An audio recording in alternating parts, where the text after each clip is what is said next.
Proverbs 4:23, guard your heart above all else, for it determines the course of your life. Ingatan nyo raw po, ikaw na nanonood ngayon, iniingatan mo ba yung puso mo?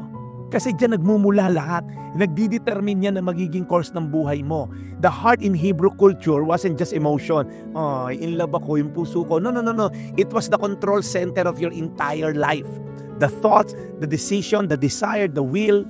Kaya nga sabi sa Jeremiah 17:9, the heart is deceitful above all things and beyond cure. Who can understand it? Sa puso daw po nagmumula lahat ng kasalanang iniisip natin, ginagawa natin eventually. For from within, out of a man's heart, comes what?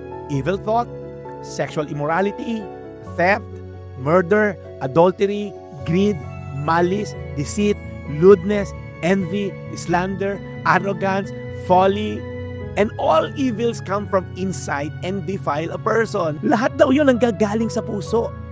Kaya pag sinabi mo, bakit yung mga politiko natin sobrang greedy? Yung puso nun bulok. Bakit nang dadaya to sa tax? Yung puso nun bulok. Ba't yung pinatay? Sa puso nang galing yon. Out of the abundance of the heart, the mouth speaks. Bakit siya nag-bash? Ba't siya nag-type ng asama ng post niya? Galing sa puso yun na bulok. The arrogance. Ba't ang yabang niya? Naka-iPhone 17 lang ang yabang. Yung puso nun bulok.